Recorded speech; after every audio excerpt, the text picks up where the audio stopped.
we're recording. Okay, let's just pray, and I'll mute everyone here. Okay, so everybody's muted. We're going to pray, and just so you know, Alec, as well, before we pray, at any time, if you want to answer or ask a question or anything like that, just unmute yourself and jump right in. There's no restrictions yet. Very laid back, so we'd love to be involved as much as you want to. We just want to welcome you. All right, let's pray. Father, we do give you thanks for your grace to us.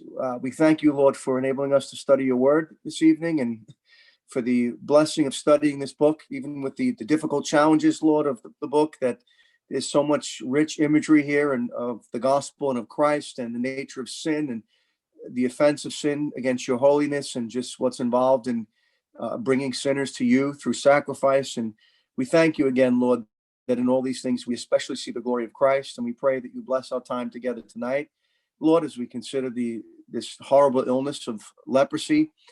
May it give us a good picture, a good graphic understanding of sin, Lord, and what's involved, and may it give us a greater picture of the glory of Christ and his love for us sinful lepers. We pray in Christ's name. Amen. All right, so Leviticus chapter 13. You turn there in your Bibles. We'll read through that chapter. It is, if I recall, it's a little lengthy, but we'll just knock through it today. We'll read through it. We have a shorter amount of questions than usual. All right, so let's read. There are 33 verses, so if we divide it up into 3:11, so why don't we do that? Why don't we have three different people read 11 verses each, and we'll go through chapter 15 with reading it. So let's have somebody read verses 1 through 11, and then the next person will read 12 to 22, and then 23 to 33. So if anybody would like to just read 1 to 11, start with that. That'd be great. Paul, you're volunteering, brother? Yes. Yeah. All right. The law concerning leprosy. And the Lord spoke to Moses and Aaron, saying, when a man has on the skin of his body a swelling, a scab, or a bright spot, that it becomes on the skin of his body like a leprous sore, then he shall be brought to Aaron, the priest, or to one of his sons, the priests. The priest shall examine the sore on the skin of the body, and if the hair on the sore has turned white, and the sore appears to be deeper than the skin of his body, it is a leprous sore. Then the priest shall examine him and pronounce him unclean. But if the bright spot is white on the skin of his body and does not appear to be deeper than the skin, and its hair has not turned white, then the priest shall isolate the one who has the sore 7 days.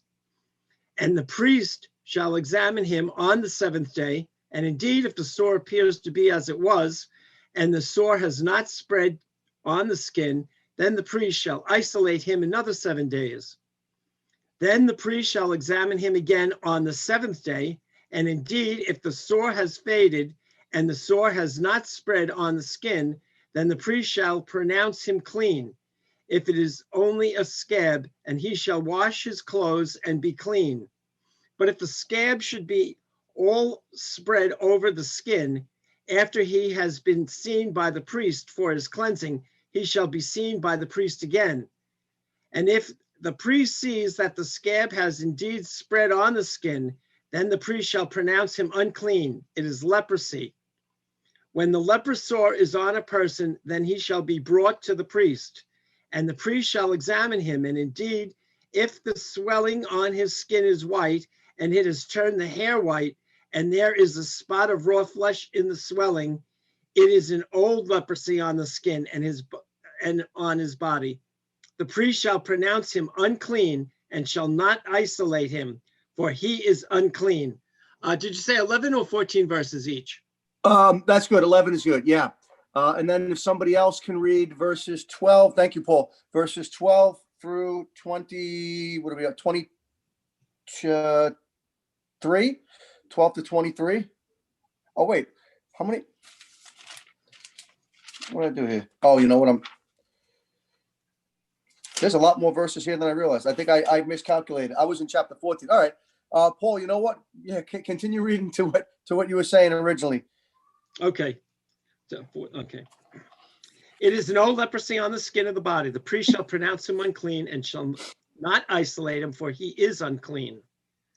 And if leprosy breaks out all the skin, and the leprosy covers all the skin on the one who has the sore from his head to his foot, wherever the priest looks, then the priest shall consider, and indeed, if the leprosy has covered all his body, he shall pronounce him clean who has the sore. It has all turned white, he is clean. But when raw flesh appears on him, he shall be unclean. That's 14 verses. Okay, so if somebody else could read then 15 through, well, just keep going 14, 15 to 28.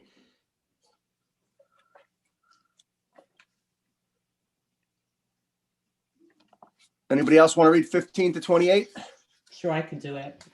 Okay, thank you. And the priest shall examine the raw flesh and pronounce him unclean. Raw flesh is unclean, for it is a leprous disease. But if the raw flesh recovers and turns white again, then he shall come to the priest, and the priest shall examine him. And if the disease has turned white, then the priest shall pronounce the diseased person clean. He is clean. If there is in the skin of one's body a boil and it heals, and in the place of the boil there comes a white swelling or a reddish white spot, then it shall be shown to the priest, and the priest shall look, and if it appears deeper than the skin, and its hair has turned white, then the priest shall pronounce him unclean. It is a case of leprous disease that has broken out in the boil. But if the priest examines it and there is no white hair in it, and it is not deeper than the skin but has faded, then the priest shall shut him up 7 days. And if it spreads in the skin, then the priest shall pronounce him unclean. It is a disease. But if the spot remains in one place and does not spread, it is the scar of the boil, and the priest shall pronounce him clean. Or when the body has a burn on its skin and the raw flesh of the burn becomes a spot, reddish white or white, the priest shall examine it, and if the hair in the spot has turned white and it appears deeper than the skin, then it is a leprous disease. It has broken out in the burn, and the priest shall pronounce him unclean. It is a case of leprous disease. But if the priest examines it and there is no white hair in the spot, and it is no deeper than the skin, but has faded, the priest shall shut him up 7 days, and the priest shall examine him the 7th day. If it is spreading in the skin, then the priest shall pronounce him unclean. It is a case of leprous disease. But if the spot remains in one place and does not spread in the skin, but has faded, it is a swelling from the burn, and the priest shall pronounce him clean, for it is the scar of the burn. Thank you. Okay, and if somebody else would like to read 29 through 34, 33, 44, 43. Okay, I got it. 29. If a man or woman has a sore on the head or the beard, then the priest shall examine the sore. And indeed, if it appears deeper than the skin, and there is in it thin yet yellow hair, then the priest shall pronounce him unclean. It is a scaly leprosy of the head or beard. But if the priest examines the scaly sore, and indeed it does not appear deeper than the skin, and there is no black hair in it, then the priest shall isolate the one who has the scales 7 days, and is no black hair in it. Then the priest shall isolate the one who has the scale 7 days, and on the 7th day the priest shall examine the sore, and indeed, if the scale has not spread, and there is no yellow hair in it, and the scale does not appear deeper than the skin, he shall shave himself. but the scale he shall not shave. And the priest shall isolate the one who has the scale another 7 days. On the seventh day, the priest shall examine the scale, and indeed, if the scale has not spread over the skin and does not appear deeper than the skin, then the priest shall pronounce him clean. He shall wash his clothes and be clean. But if the scale should at all spread over the skin after its cleansing, then the priest shall examine him. And indeed, if the scale has spread over the skin, the priest need not seek for yellow hair. And indeed, if the scale has spread over the skin, the priest need not seek for yellow hair. He is unclean. But if the scale appears to be at a standstill and there is a black hair growing up in it, the scale has healed.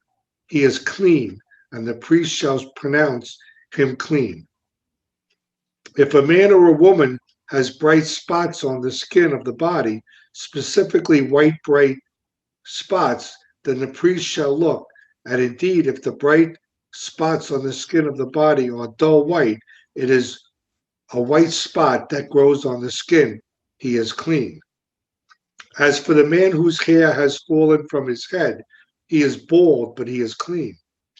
He whose hair has fallen from his forehead, he is bald on the forehead, but he is clean.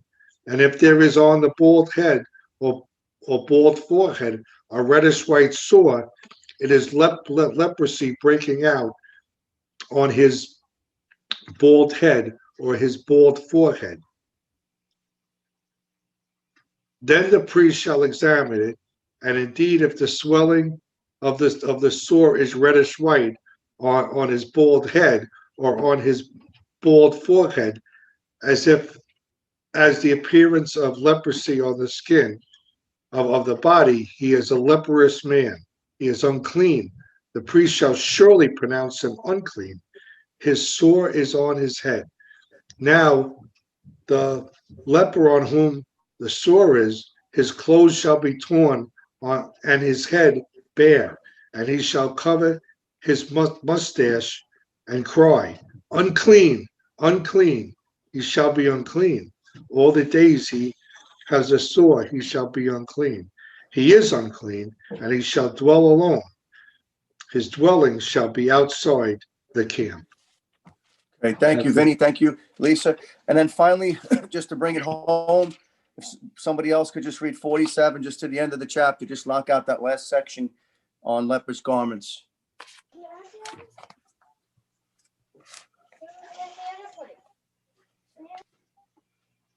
Forty 47 to the end. I'll read it if there's no one else. Pass them off. Oh, go ahead. Good. That's fine. Go ahead, Paul. Go ahead. Okay. Go ahead. The law concerning leprous garments. Also, if a garment has a leprous plague in it, whether it is a wooden garment or a linen garment, whether it is in the warp of or woof of linen or wool, whether in leather or in anything made of leather, and if the plague is greenish or reddish in the garment or in the leather, whether in the warp of the woof or in anything made of leather, it is a leprous plague and shall be shown to the priest. The priest shall examine the plague and isolate that which has the plague 7 days. And he shall examine the plague on the seventh day. If the plague has spread in the garment, either in the warp or in the woof, in the leather or in anything made of leather, the plague is an active leprosy. It is unclean. He shall therefore burn that garment in which is the plague, whether warp or woof, in wool or in linen or anything of leather, for it is an active leprosy. The garment shall be burned in the fire. But if the priest examines it, and indeed the plague has not spread in the garment, either in the warp or in the woof, or in anything made of leather, then the priest shall command that they wash the thing in which is the plague, and he shall isolate it another 7 days. Then the priest shall examine the plague after it has been washed, and indeed, if the plague has not changed its color, Though the plague has not spread, it is unclean, and you shall burn it in the fire. It continues eating away, whether the damage is outside or inside. If the priest examines it, and indeed the plague has faded after washing it, then he shall tear it out of the garment, whether of the warp, or out of the woof, or out of the leather. But if it appears again in the garment, either in the warp, or in the woof, or in anything made of leather, it is a spreading plague. You shall burn it with fire, that in which is the plague. And if you wash the garment, either warp or woof, or whatever is made of leather, if the plague has disappeared from it, then it shall be washed a second time and shall be clean. This is the law of the leprous plague in a garment of wool or linen, either in the warp or woof, or in anything made of leather, to pronounce it clean or to pronounce it unclean. Thank you, Paul. Appreciate it. All right. So lengthy section there on leprosy, more having to do with the original diagnosis and determining whether to clean or not, the different situations for whether somebody was actually had leprosy, and then whether they were actually clean or not, and just different procedures involved with that. And then even getting into leprous garments. But this whole section, right, is in the middle of our section where we're talking about clean and unclean. We talked already about unclean and clean animals, right? Things more from the outside, right? What animals they could eat or couldn't eat, and because certain animals were considered clean or unclean, we went through that. Then we talked about childbirth, and that was kind of more directly on the person, right? Especially the woman, and what they had to go through after giving birth to a child, and how long they were unclean for and had to be secluded and so on, and the rituals involved with being cleansed after that. And now we're into leprosy, which is going to take us into this week now, and then next week as well, getting into the cleaning aspect of that. And then we're going to get into bodily discharges. And then after that, we get into chapter 16, which is kind of like the midpoint of Leviticus, in the sense of it's one of the most important chapters, deals with the Day of Atonement, once we're done with the section on clean and unclean. So if you have your question sheets there, we'll talk about this a little bit. And notice in the introduction, having considered clean and unclean animals, childbirth, and the new covenant relevance of all that we've gone over, this evening we move on to consider the uncleanness that was associated with the terrible disease of leprosy. And so first, just at the very basic level, I thought it would be good for us to discuss the disease of leprosy and its gradual progression. Just so you know, even before we get to that for a moment, there's been debate as to whether or not this term, the word sarath, is the Hebrew term for leprosy that we interpret leprosy. There's been debate as to whether or not that's leprosy in the way that we know it, what we would call Hansen's disease. And I've looked into that and the debate about that. And really, to me, it's virtually a no-brainer when you think about the condition of the individual who had leprosy. When you look at some of the examples of the Old Testament, Miriam and others who had it, it really very clearly is Hansen's disease. And it's not just psoriasis or some kind of a it's not what Pastor Doug had or anything like that that we're talking about.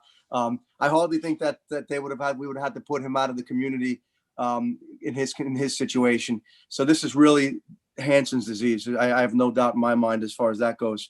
But anybody have any thoughts about the nature of leprosy? Anybody have anything,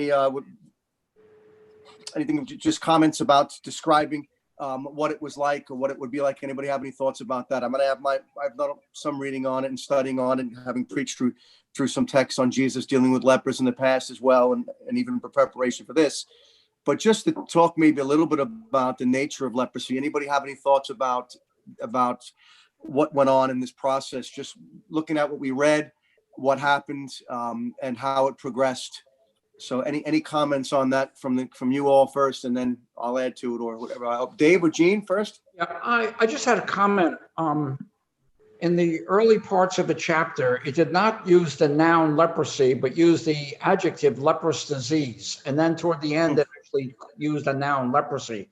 Is that significant? Good question. I didn't even pick up on that, Dave, till you just said it. So I'm not sure. Yeah, interesting. It may just have to do with what's being dealt with in each part of the chapter. I'm not sure. That's a good question. You got me on that one.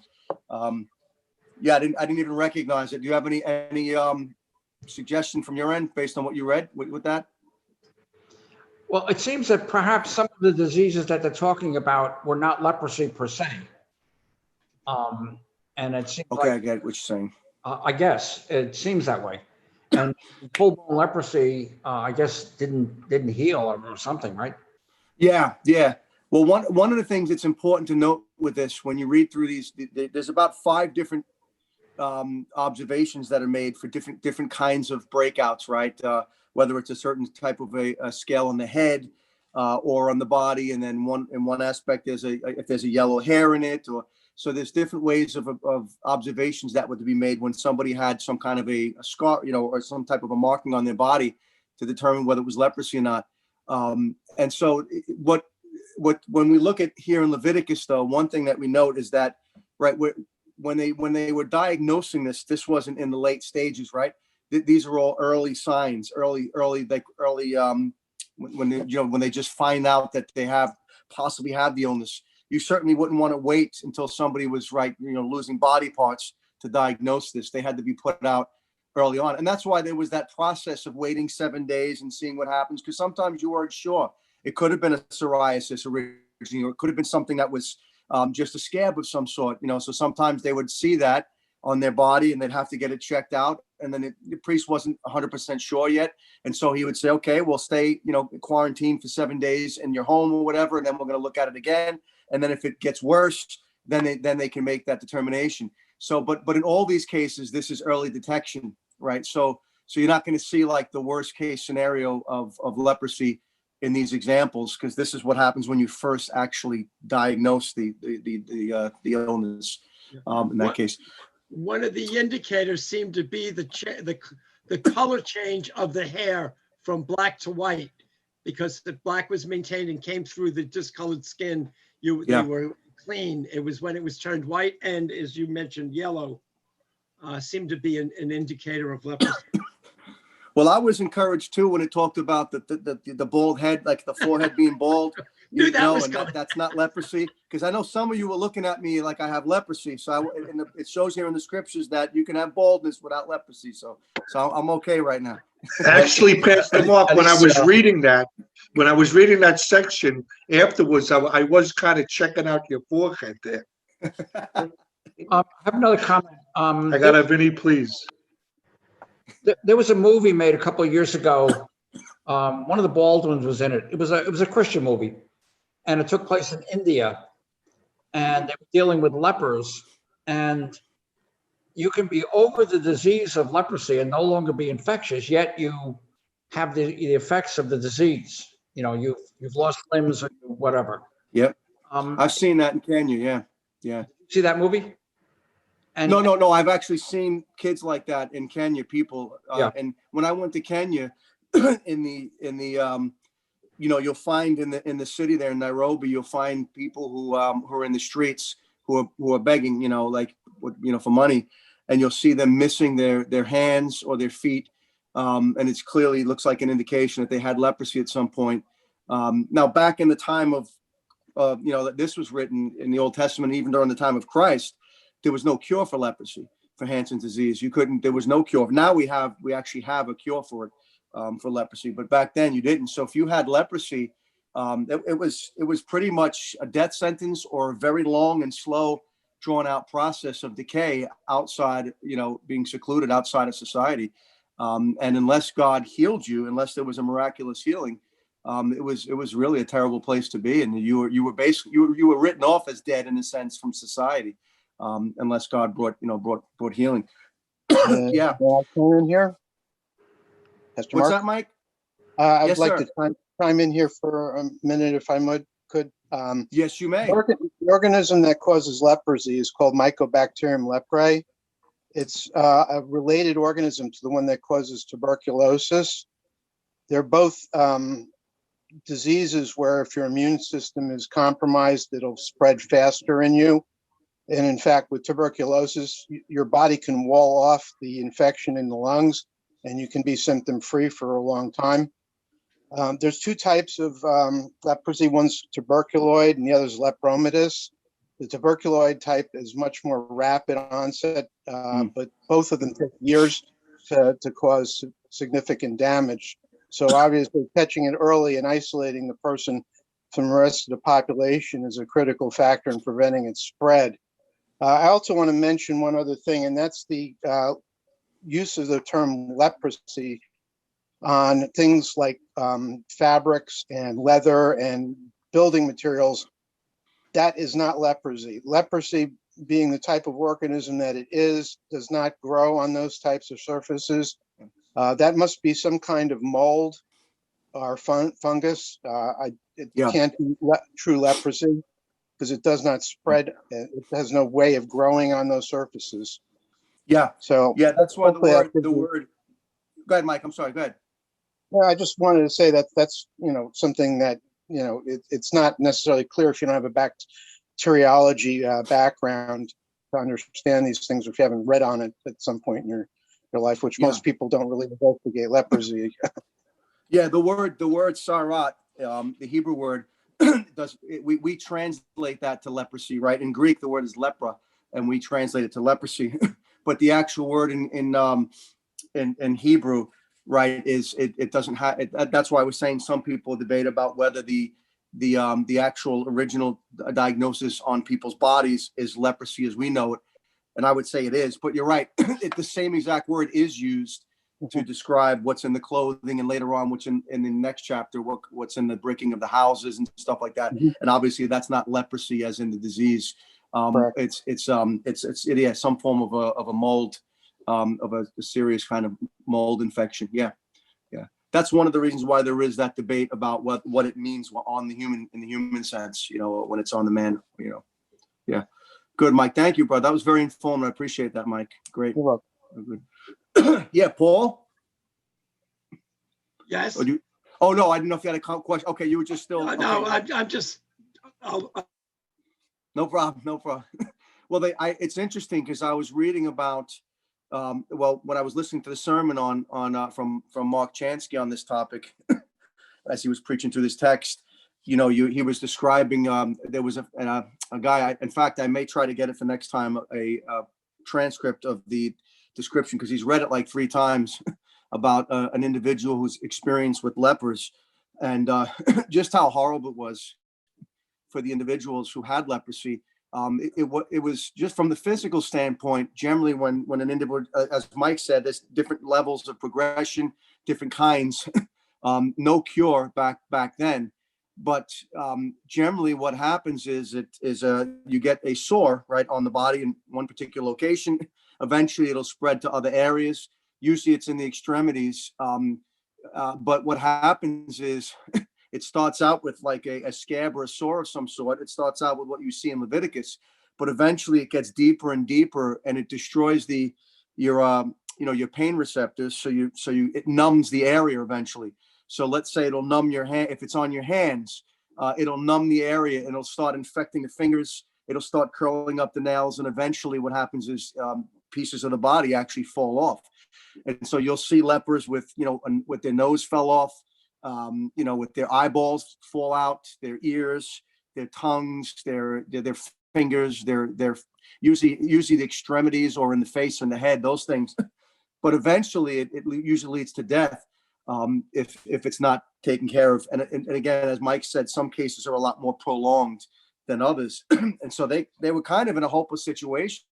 You got to imagine, you were put out of the community, so you were unclean, you were outside, you were dead to the community. You could never enter the fellowship with God's people. You had no access to the tabernacle at all. You were unclean, you were outside. So that fellowship, think about us in the church, that we enjoy in the church, the importance of that fellowship, which sometimes we can take for granted, but we know how valuable it is. I think even more so during this time with the COVID stuff, because at times we've had to do everything through Zoom. But you can imagine being away from your family, away from your church family, not able to access God in that sense, being on the outside, and the extremities of the outside in leper colonies, And then you have this progression of this illness that's tearing away at your body from the outside, working its way in, and it's gradually numbing your body, and pieces are falling off, and you're hoping in some sense that at some point God might just cure it. You know, that's the prayer, that the Lord would cure you of that. But you can imagine how hopeless it is. But real quick, and I'm going to get to you, Doug. One of the things Mark Chansky read was a story of a guy who was out in the field, I forgot what country it was, and he didn't realize what it was at the time immediately, but he saw a group of men coming toward him, with no eyeballs, you know, with body parts missing, and they were gurgling. They were making gurgling sounds because their palates were rotted out too. They had no palates. And he said he found out that as they were coming toward him, you know, blindly just reaching out with their limbs, making those noises. He said it was frightening. He found out that they had leprosy, you know, in that sense. And it was just, for him, it was one of the most, you know, this guy who wrote about it, I'd have to try to get a copy of it. It was one of the most, you know, striking things that he's ever seen. So it was a real horrible, terrible illness overall. Yeah, Pastor Doug. Yeah, I remember years ago reading a book by the former Surgeon General C. Everett Koop. I think he was in the Reagan administration. He was a Christian man. I forget the title of the book, but he was relating about leprosy and how one of the most damaging things, you know, why a lot of times limbs and things are lost is because the loss of the sense of pain. And he was saying that, you know, pain is a blessing, but then it's relatable to sin, because that's exactly what sin does. It makes us insensitive to to what we should be, to what's harmful to us. It acts in the very same way, you know. And so, you know, actually pain is a blessing. If you get, you know, a splinter in your finger and you feel it, you know enough to get the splinter out. But if you can't feel the pain, you're liable to leave it in, it gets infected, and before you know it, you know, you got a bigger problem. So pain is really, truly a blessing. There's other diseases, I'm sure, that cause lack of pain, but or you step on a nail or whatever, and you get, you know, you wind up, could you lose your foot, not simply, maybe not from the leprosy only, but from infection and all that, you know. But it's just a good analogy, because that's exactly what sin does. You become numb to sin and numb to the consequences, and it has a deceptive quality to it, so that, you know, relates very well to leprosy. Yeah. In fact, one of the checkpoints for leprosy was if somebody had a burn, right? If they had a burn, like a third-degree burn on them, right, and it was opened, you know, you had to check for leprosy. And one of the reasons it's believed to why they did that, because you might say, well, it's a burn. You know, what does that mean? It doesn't automatically mean leprosy. Obviously, you can get infection from the burn, but also sometimes they would say, because you know, there were times when people got burnt because they had leprosy and they didn't realize that they were being burned. You know, like Pastor Doug was saying, you'd lean on something that was hot, and all of a sudden you'd smell flesh, and you didn't even realize it because of the you know, your pain receptors are numbed, for, you know, so you don't feel it. So they would check for leprosy for that reason as well. Also in the burn, like in burn scars and so on. So yeah, good point, Pastor Doug. Yeah. Yeah. So yeah, Dave. Just a comment. Declared unclean, and we when in the context of leprosy, we're thinking because they probably were contagious or whatever, but not everybody who's declared unclean is because of something contagious. No. No, that's in the case of leprosy, that's part of the reason. But yeah, you're right. In the other situations, like childbirth, right? A woman was unclean after childbirth. She wasn't contagious. You're right. And even in leprosy, you could be contagious. You don't necessarily have to be. You know, it's not necessarily easily transferable, but it can be. So that you were definitely concerned for the community in that sense. But that wasn't the only reason you were unclean. You're right. It wasn't just the contagious, but that's part of it. Yeah. Good point, Dave. So, I'm sorry, Alec, did you have a comment or a question? Oh, I did have a question. As far as the origin of the leprosy, was it like a sore that they had and they didn't, or they got a cut and they got infected, or was it leprosy from the onset? Was it something they caught the sore or caught that infection? or was it something they didn't take care of it and then it became a leper? Yeah, I think it could be both. And the reason is that in one case, you could have like you said, you could have an injury of some sort or even a burn, and the infection through that somehow, that leprosy can be, can come about through the infection. So that's a possibility. But most of the times in scripture, at least the examples that we see of leprosy, right? Miriam, when you look at what was his name? Uzziah, King Uzziah, and who else am I thinking of? Oh, Gehazi's servant, right? They were actually struck with leprosy. So sometimes it was an immediate act of divine judgment. Remember when Uzziah went into the temple of the Lord, and the priest said, "Hey, get out of here! You don't belong in here," and he wouldn't leave. And then suddenly they noticed leprosy on his forehead. So sometimes it was just an instantaneous thing, and then other times I think it was just a it could be through an unclean environment. You get some kind of an infection, and so on. There were definitely some issues having to do with health and a clean environment and things like that. I think that were related to leprosy as well at times. So hygiene and so on. So I think it could be both. I think the possibilities are there for both. Yeah, Mike. Yes, sir. You're correct. It's both spread through the environment and between people, particularly the lepromatous type, which is more infectious. Just want to add also that in the United States, armadillos are known as a vector for leprosy. There are some animals that apparently can have the disease but not spread, have actual symptoms or damage from it, but they can spread it to humans. Yeah. Thank you, Mike. Yeah, appreciate that. That's right. Yeah. Yeah, that we don't see a lot of leprosy right now, country. There are people with leprosy, but I think there's also there can be a hygienic aspect to it also. Yeah.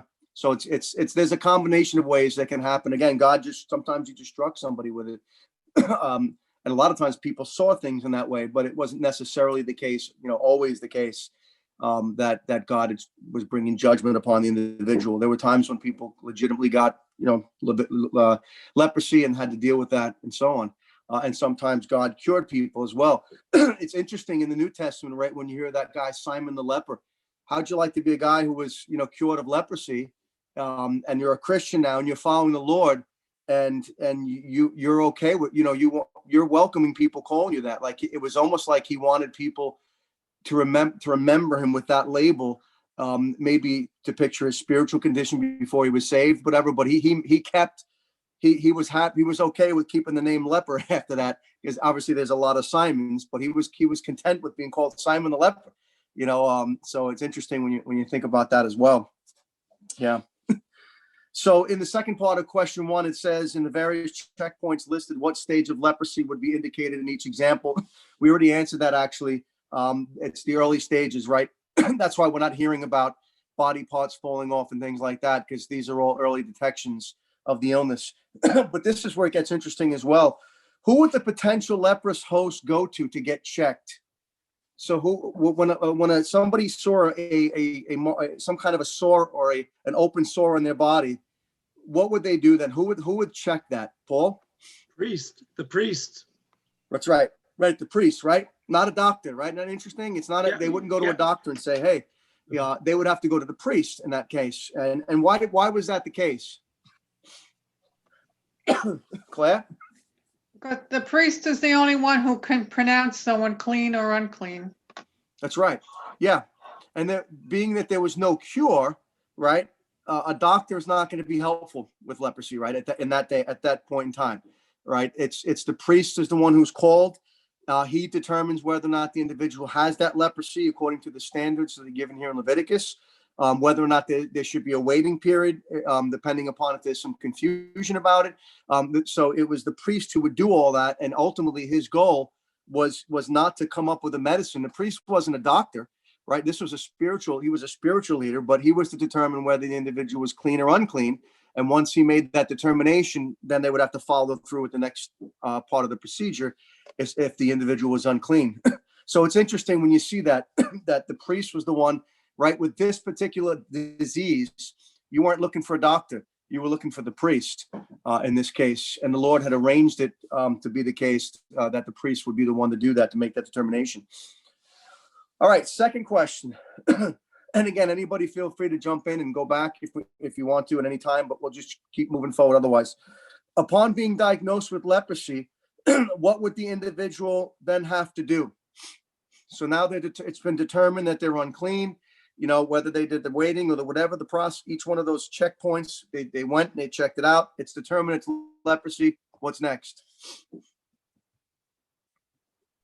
Isolation. Yeah, isolation outside of the camp, right? Imagine that, right? You have to leave your tent.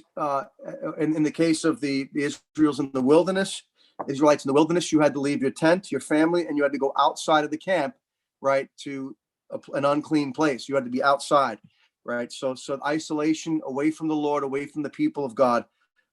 You can imagine how devastating that would be, right? To have that diagnosis, to find that. You can imagine if you saw a sore on your body, even, right? The panic that probably would go through your mind.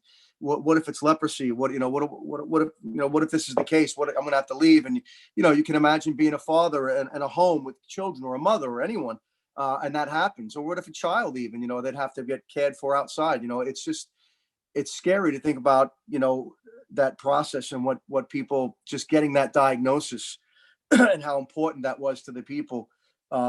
When that happened, how that would have really devastated them.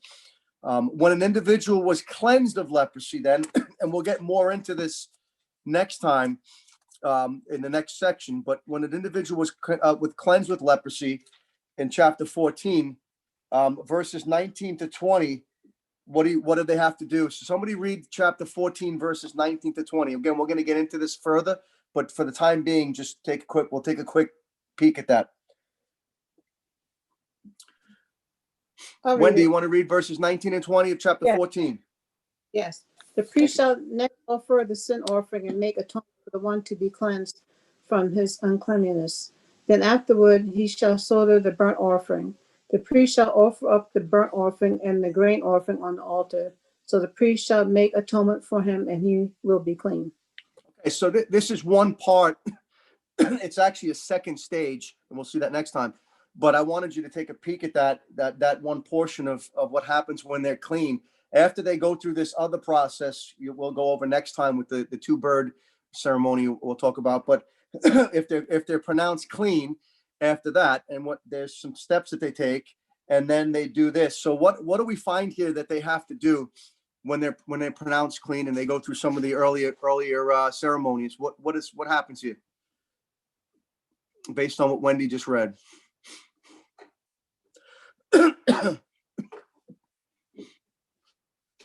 The sin offering is sacrificed on his behalf to make atonement. Yeah. The leper has to make an atonement, right? Remember, he's making here a burnt offering, right? He'll kill the burnt offering, and the priest will offer the burnt offering and the grain offering on the altar. We talked about those offerings earlier on. A burnt offering was an offering for atonement, right? So he had to atone for his leprosy when he was clean. He had to make an atonement for his uncleanness that he had. Just important to see that. We saw that with childbirth, right, too, that a woman, when she made the offerings after she was through her purification period, those were sin offerings, right? Those were offerings that were atoning offerings. And so we see that. Why is that the case? Why are they making these atonement offerings? Claire? So they could come back into the temple or the tabernacle. Yeah, they can come back into, in this case, it would restore their ability to worship with God and to go and stay in their own tents again with their families. And so there is this need that there's a sin issue here, is what I'm saying, right? In this sense, there's an atonement issue that's involved in this, even though the individual had the leprosy, didn't necessarily commit sin to get it. Because of the nature of the disease, their uncleanness, they were considered in a condition, right, that was not in keeping with God's holiness. They had to make an atonement. Yeah, Alec. Oh, I want to know, how about the people? Did they believe? Was there anybody that thought, hey, this person has leprosy, they must have been a sinner, they must have not been doing the right thing? They got it, Like, was there any of that? Good question. Yeah, Alec, absolutely. There probably were. If you remember, even during the time of Christ, remember the guy who was born blind, and that even his disciples, right? These are his apostles said, "Hey, Lord, who sinned, this man or his parent, that he was born blind?" So there was often among the Israelites, and it wasn't a correct view to have, but they often equated physical illness of any kind, so, especially blindness or lameness, with sin. They always made that connection. Remember Job's friends, right? His wonderful friends. What did they do? They said, well, you must have sinned, Job, repent. And Job didn't. There was no specific sin that he committed, right? So it's a wrong view, but they would have viewed that, and you probably would have been viewed by many in the society as, if you had leprosy especially, because that was one way that God brought judgment upon individuals. You probably would have been viewed as you sinned in some way, that there's something you've done wrong. Yeah. So again, it doesn't mean that was correct, but that would have been a proper, common a way of viewing people in that condition. Yeah. Good question, brother. Yeah. Yeah, Dave. With the sin offering and so forth, it seems that not necessarily, it doesn't seem like it was because this person sinned in leprosy, had to be forgiven of leprosy, but was not able to participate in the sacrifices because they're outside the camp. So for the duration of the illness, they were not able to participate in the sacrificial system. Yeah, exactly. It's not that they necessarily committed a direct sin that led to the leprosy, right? But being in that unclean state put them in a position where they were outside of the blessing of God. They were separate from God's people, and so there had to be an atonement made to be brought in as well. So you do see that connection, though, to sin in the sense of the idea of atonement. This offering was not a fellowship offering that was being made, right? It was a burnt offering, which was always for the purpose of atonement. So it's interesting to note that, and we saw that again with women in childbirth, right? It's not a sinful thing for a woman to have a child. It was never a curse of God on the Israelites when they had children. It was always a blessing. So it's not, we're not supposed to view it that way. But in bringing a child into the world who is born in sin with the corruption of Adam, there was a need to make that atonement on behalf of the mother and the child after the purification period was done. Yeah, good. So when an individual was cured of leprosy, it's interesting, right? What is the word that's used to describe their being cured? How do they describe it? What's the term that's always used when somebody is cured of leprosy? What's said? Yeah. Clean. Yeah, absolutely. Yeah, cleansed, right? They would be clean or cleansed. It's interesting that term is used, cleansed, right? Leprosy is seen as not just a disease. It is a disease, but also something that's there's a sense in which it corrupts, right? It's there's a filthiness to it in that sense, right? It's when somebody was healed from blindness, they weren't cleansed. When somebody was a paraplegic and they were raised up, they weren't cleansed. But with leprosy, it's interesting that the idea is it's put forth that they're cleansed. So you do have that aspect of it as well, which makes it relate very well to the issue of sin, right? How that it's a picture of sin in that sense. So yeah, very good, excellent. Anybody else have any thoughts on that before we go into the next question? Okay, we also see here as well, right? What else could become leprous? Now, the term leprous here, as Mike was pointing out before, it's not literally leprosy in the sense of what's being described here, but it's the same term is used that we define as leprosy when it's on a human. What else could be infected in this way? Woolen and linen garments and leather. That's right. Different kinds of garments could get infected with some kind of a mold, right, of some sort.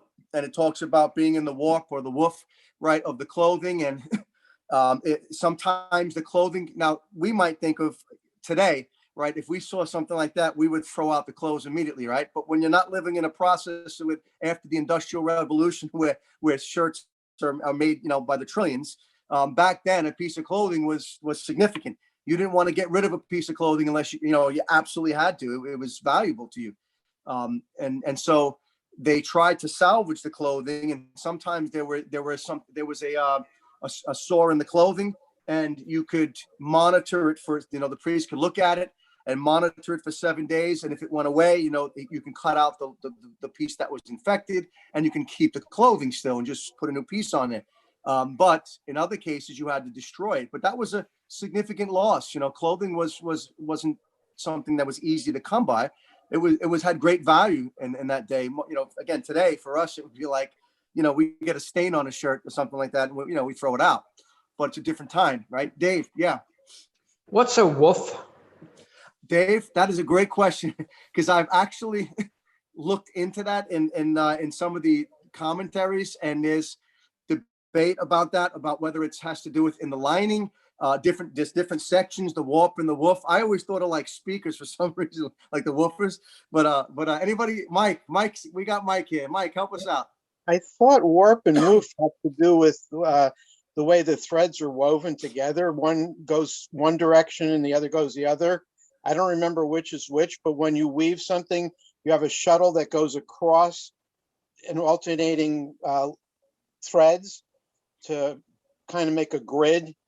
And I think that's the warp and the other one's the woof, but I could have it backwards. Sounds good, Mike. Sounds good. Yeah, I think I've read something along those lines with one of the commentators, because it's unusual. We don't use those terms today, but it sounds right. Sounds good. Yeah. Very good. All right. So those things could become leprous. Describe the procedure for discovering and dealing with this leper in this regard. I kind of talked about that a little bit. Ultimately, just like in the case of a human being, though, right? It wasn't something that was curable, that they could just get rid of. And if it stayed, or if it spread throughout the garment, right, over time, it would have to be destroyed. Like if it was a spreading, right, infection in the garment. If it was something that didn't spread and ultimately started to fade after time, the garment could be salvaged, and you could just remove the piece that was infected and so on. So you just see at least a similar concept to the idea of how the idea of detection, and ultimately if it was detected, it would lead to the destruction of the garment, right? It would have to be ultimately burned, or later on in chapter 14, it'll talk about houses as well, if it's in the house, which we've had that experience too. Yeah. And I thank the Lord it hasn't come back to, at this point, but yeah. So usually the different kinds of molds, there's more toxic molds and things like that you can get into the house. So we get a little bit of a appreciation for that, right? In our own situations where there's some black mold maybe sprayed in certain areas or other kinds. Good. All right, let's go to question number 4. Why does leprosy and every other sickness for that matter exist? Now, this isn't addressed in Leviticus, but we do know in Scripture the answer to this. Why does leprosy and every other illness, COVID-19 and every other illness out there, why does it exist ultimately? Claire.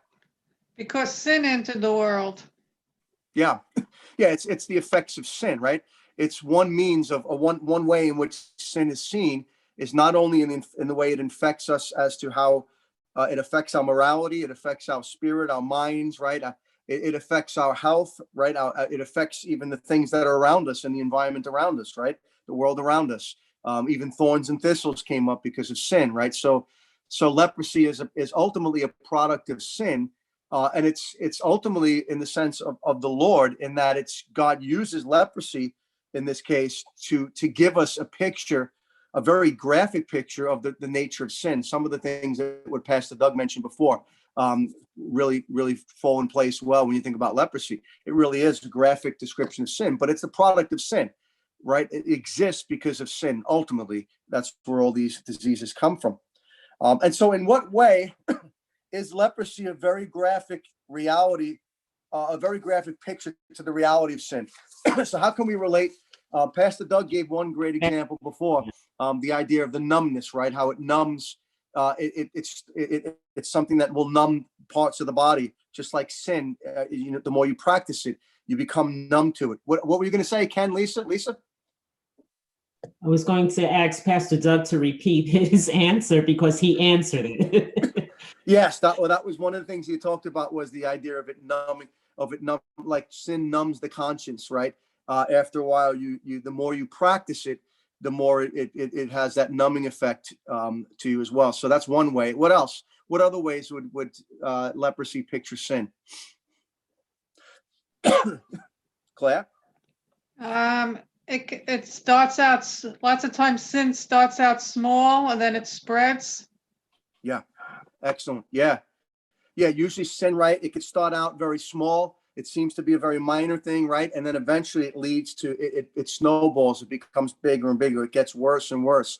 And even in us, when we're born, right? We're born in sin, but we're not born in, we're not entrenched in the level of sin when we're born as we are after we practice it for some years, right? It becomes worse and worse and becomes more and more infectious in that sense. So it starts out small. It starts out something that seems like it's insignificant. It seems like a small thing, but ultimately it leads to a lot more worse and worse situations. Yeah, Wendy? Yeah, just like leprosy, it isolates you from the rest of the people. Well, it separates us from God. Sin, like Yeah, sin. that's a huge picture. Yeah, very huge picture. Very good, Wendy. Yes, sin is something that ultimately leads to exclusion, right? Separation from God, separation from his people. It separates us even in the sense from family, right? Separates families, separates friends. It brings separation. It puts people apart, causes division, but especially in what it does between us and the Lord, right? It distances us from God, our sin. Very good, Wendy. Excellent. Anybody else?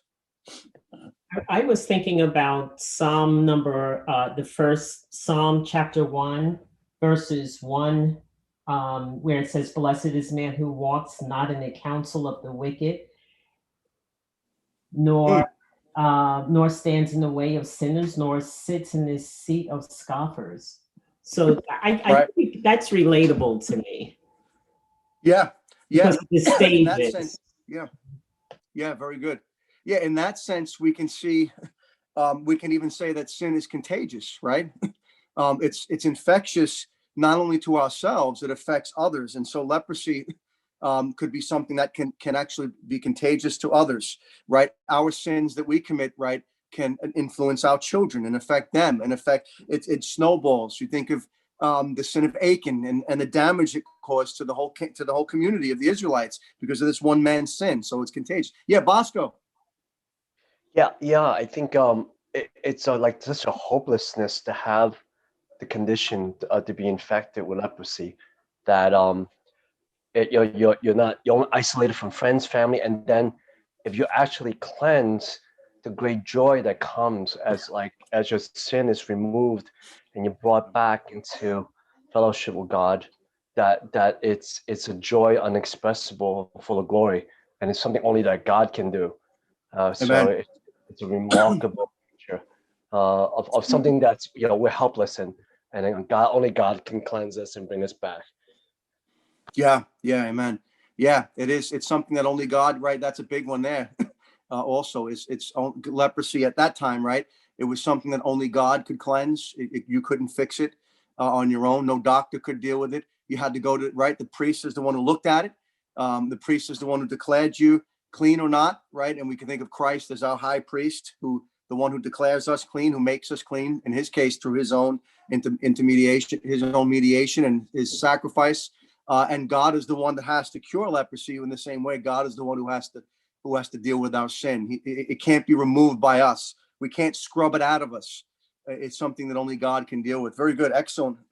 How about it's certain discovery, right? At some point, leprosy will be discovered, right? It may start out very, very small. The individual may not even realize it right away. It could be a very tiny little thing at first, and all of a sudden, eventually, it'll be discovered, right? And it'll spread, and it's something that will be eventually discovered. It'll find you out in that sense. Well, in the same way, sin, right, is something that will find us out. It's just its destructive nature, how it permeates the whole body and ultimately leads to death. There's a real picture in leprosy of death. The whole idea of death, being dead, dead to the community, dead to the Lord. You're outside. You're not. Your whole life is just is just laid aside. You don't have life anymore. You're in this outside community. You're not a builder or a carpenter or somebody among the community that that's living and enjoying life and fellowshipping with God's people. That's all gone. You're just on the outside hoping for that God will clean you at some point. And so that's a good picture there as well. Claire. I was also sin like leprosy takes root below the surface in the heart. That's right. So that's why we need our hearts cleansed. Yeah, amen. Yeah, it gets in below the surface. That's right, Claire. It's not just a surface issue. It's not just what we're doing on the outside or even the fruit, right? There's a deeper issue to sin. At its root, there are sins, there are issues within the conscience and within the heart that lead to the outward expression. But it's deep. It goes deeper than that. It's like the inner layers of the onion. Good. Yeah, excellent. And I think Bosco had also answered when it says, how does being cleansed from leprosy relate to the sinners dealing with Christ and the gospel? Right. It's the same idea when he was talking about that joy that you have, the whole aspect of what it meant to be cured. And when God did cleanse that individual, that person, really appreciated life when he was welcomed back into the community. He wasn't taken for granted his opportunities to go to the tabernacle again and to be with God's people and to be able to worship and to offer sacrifices. That was an exciting thing to be brought back in. And so there's a picture of regeneration, of the new birth, of new life in Christ there. In fact, even in the next chapter, when we go into that, we'll see there is that idea of like it when you look at this, what had to do with the two-bird ceremony. We're going to get into all that. You'll see the idea of like new life. It's like a new life this individual is giving. Yeah, Bosco. Yeah, I know Matthew. There's a similar account by Luke. It says that when Jesus was curing many of the infirmities and afflictions, and then he answered and said to them, "And go and tell John the things you have seen and heard, that the blind see, the lame walk, the lepers are cleansed, the deaf hear, the dead are raised, and the poor has the gospel preached to them." It seems like this was one of the big ones that Christ includes in his repertoire, in his credentials, to say, look, I'm capable of doing this. Therefore, I'm capable of, I am the one, I am the Messiah. I'm the anointed one who comes to preach the accepted day of the Lord, to preach liberty to the captives. And he's the one who qualifies to preach the gospel because he can cleanse leprosy. Man. Yeah. Yeah. It's always amazing. And it's touching when you understand these things about leprosy and you try to appreciate the suffering of the leper, what was involved with that, and just the alienation and the gradual death penalty that was in them, and the loss of limbs. And then you imagine Jesus coming through your town, coming through the outskirts of the town, right, where the unclean were. Here you hear that Jesus is coming through. You can imagine them when they're crying out to him, hey, have mercy on me, have mercy on me. And then Jesus comes, and what does he do? He touches them. He touches the leper, right, and heals them, right? So you can imagine if we saw somebody with leprosy, there's a sense in which we'd be afraid to touch them. You would be grossed out by it. You would be afraid of being contaminated. People would look down at them, even as we talked about before. And Alec brought out, that was a very real thing. You were looked at as a sinner, as an outcast. There was a lack of pity for these people amongst the Jews. It was horrible. There was a lack of pity. And so to imagine Jesus now coming out and actually putting his hand on the leper, and touching him and then curing him, it's an amazing thing to think about, and seeing that man cleansed. If you're willing, you can clean me. I am willing, be cleansed. It's hard to imagine that with the experience of that individual being cleansed by Christ at that moment, and what happened to that individual going forward. You almost wish you could read the continued biography of that individual and how their life went on after that. It's phenomenal. Yeah, Claire. Yeah, I'm also thinking when you say that these people probably haven't had, been touched by anybody in such a long time. So how good that must have felt to have somebody. Oh, we just lost you, Claire. Hang on, the last couple seconds we lost you. Go ahead, say it again.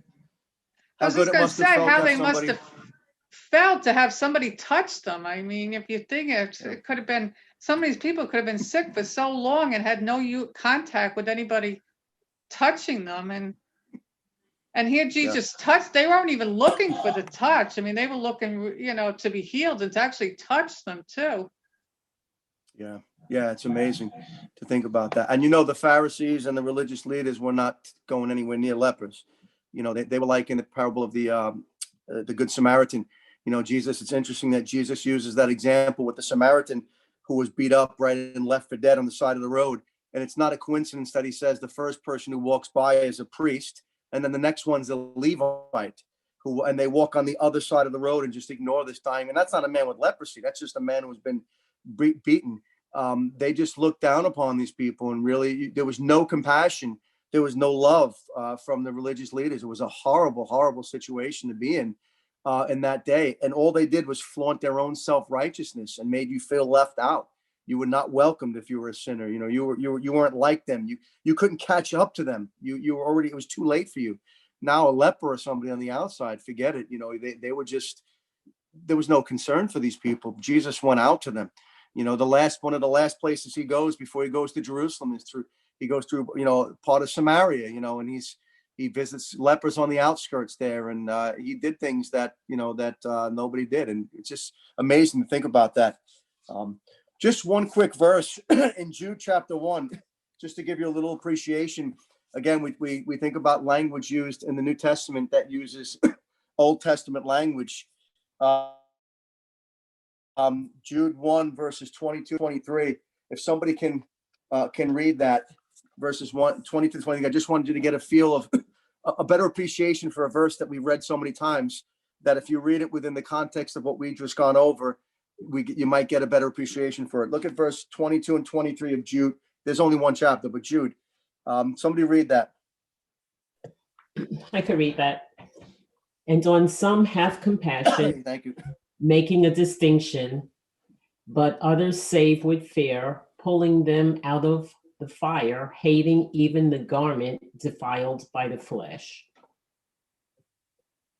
So here, remember, Jude is talking about rescuing somebody who's gone astray, right, in sin, and just the compassion to have in trying to rescue them out of the fire. But then he talks about at the same time being careful, right, cautious, so you don't get swept away, hating even the garment defiled by the flesh. The idea there is even what's associated, right, with the individual, even their clothing.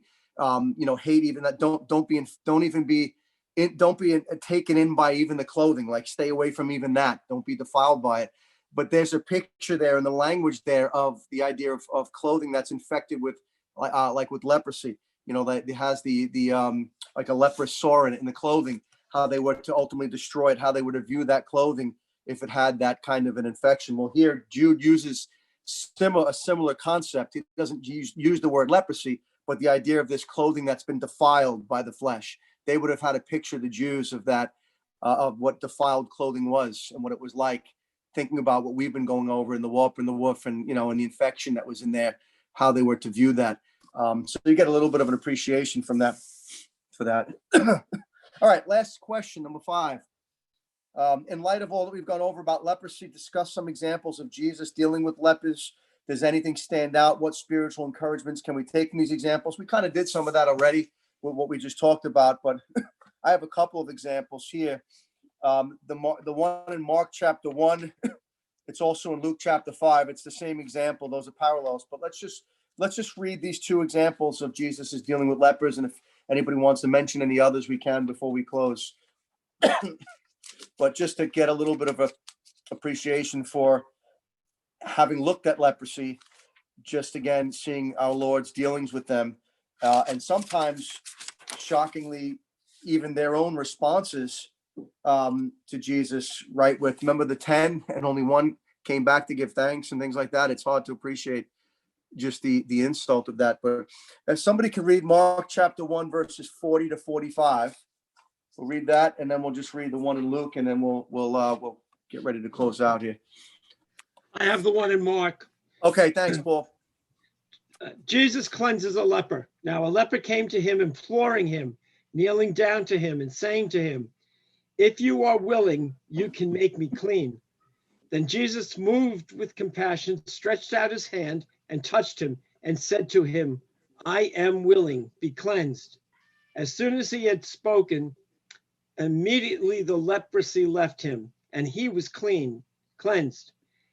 And he strictly warned him and sent him away at once, and said to him, see that you say nothing to anyone, but go your way, show yourself to the priest, and offer for your cleansing those things which Moses commanded as a testimony to them. However, he went out and began to proclaim it freely and to spread the matter, so that Jesus could no longer openly enter the city, but was outside in deserted places, and they came to him from every direction.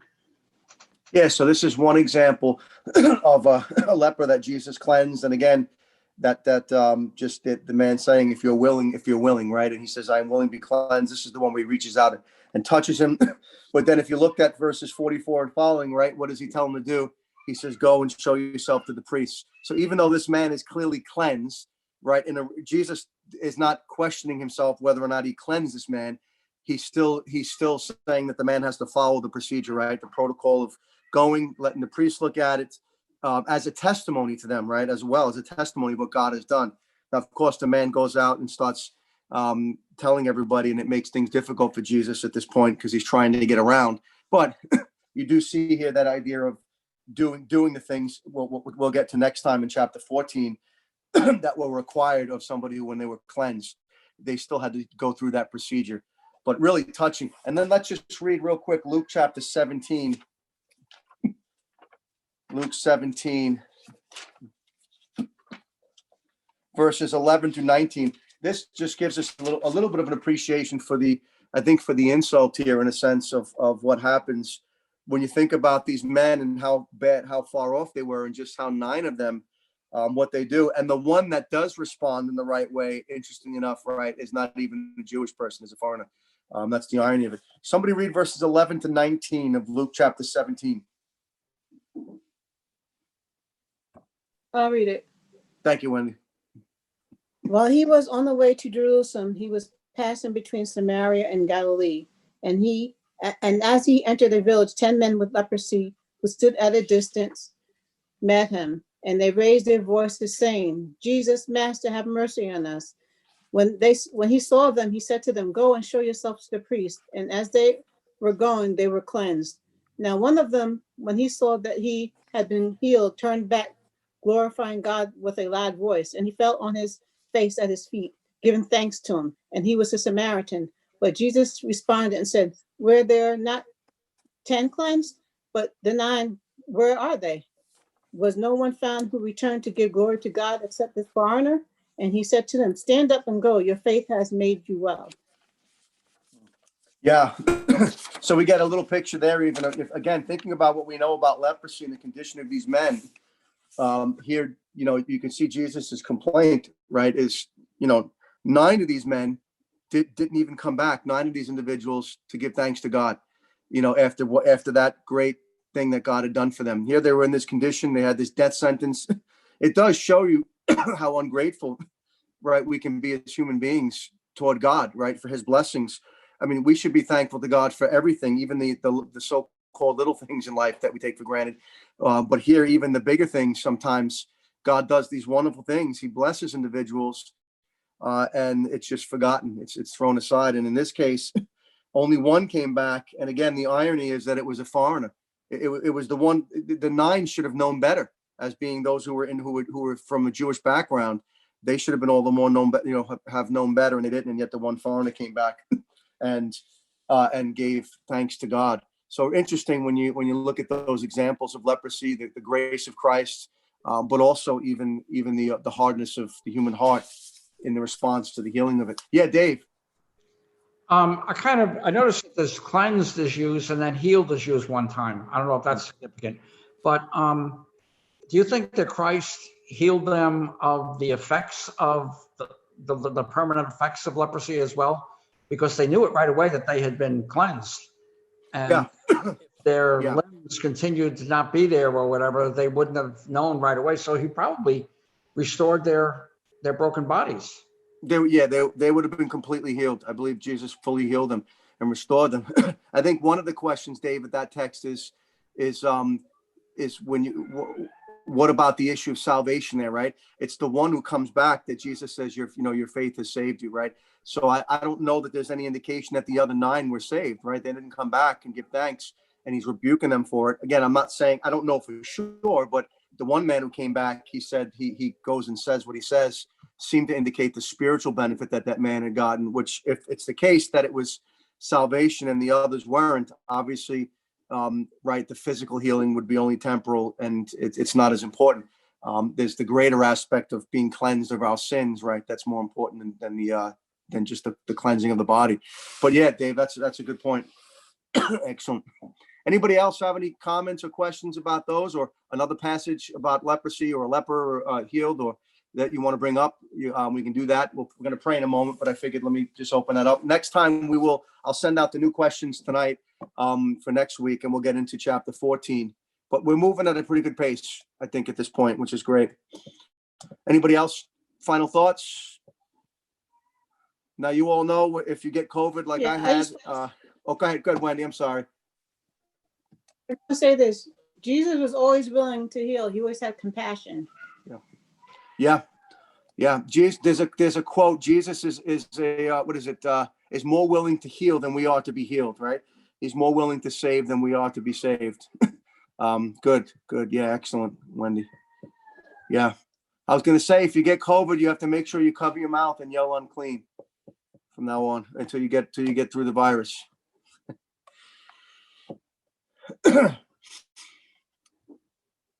I'll tell you what, when you have to quarantine for COVID, even in your own home, and even having a family like I have, it can be depressing, let alone going outside the camp and you don't know when you're going to get better, and you're unclean for years and years and maybe until you die. I can't even imagine that. It's hard enough, just something like this. Yeah, Dave, Regine? When a leper was cleansed and he had to do the sacrifices, how did he have an animal to sacrifice? Okay. Yeah, we're going to get into that next time. It probably would have come from his family. His family would have, and in that case too, you'll see that I think there's allowances for those who have less, like similar to what we saw in the past. But I think it was assumed that the family would help out with that. You're right, Dave, because he's been out for how long, and all of a sudden, where's he going to come up with an animal? But I think it was assumed that the family would help out with that and provide for that, and maybe friends or things like that too. Yeah, good question though. Yeah, Vinny? No, I was going to say, when you were saying about the COVID and your family and being isolated, think about Ruth having to go through it with me for 2 weeks. Oh, she deserves a lot of heavenly rewards. Ruth is going to be really close to the throne. Yeah, but it is right. That's right. I mean, we have Zoom. Even this, I'm complaining about. You have to be quarantined for 2 weeks, right? 14 days, big deal. We have Zoom, so we can go on the church meetings. We can go on our cell phones. We have all kinds of stuff that we have. These guys are outside in a leper colony in some torn up community. They have no access to anybody else. They didn't know how long it could be permanent. It's amazing. And you think about the things we can complain about. All right. Well, we're going to stop, and we'll take some prayer requests. Let me just stop the recording here.